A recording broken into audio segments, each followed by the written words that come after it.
খাঁচা ভেঙে তোর পক্ষে বেরোনো সম্ভব না। আমরা সবাই হচ্ছে খাঁচার মধ্যে বন্ধ থাকা একটা মুরগি।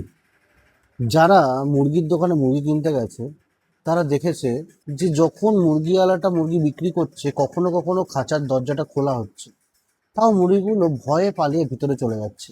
কেউ পালিয়ে বাইরে লাফ মারছে না। কেন? তারা সবাই জানে সামনে মুরগিটা কাটা হচ্ছে, তারা দেখতে পাচ্ছে তার বন্ধুদেরকে একটার পর একটা কাটা হচ্ছে। তাহলে যে মুহূর্তে খাঁচার দরজাটা খোলা হচ্ছে তারা তো চেষ্টা করতে পারে বাইরে লাফ মারার। তারা কেন করছে না? এর একটা থিওরি আছে, এটাকে রোস্টার কুপ থিওরি বলছে। অরবিন্দ আডিগা তার হোয়াইট টাইগার বইটাতে এই থিওরিটা এক্সপ্লেন করেছে।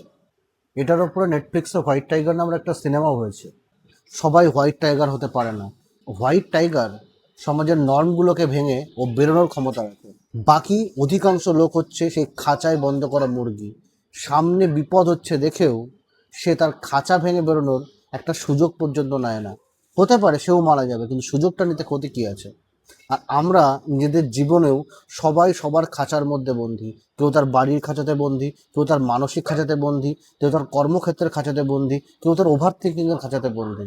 সো আমরা সবাই হচ্ছে এক একটা সেই রুস্টার, যার এক একটা খাঁচার মধ্যে নিজেদের মানসিক জালের মধ্যে নিজেদেরকে আটকে রেখেছি। So try to be that white tiger. I'm trying to be that white tiger. Maybe I will fail, but I will try.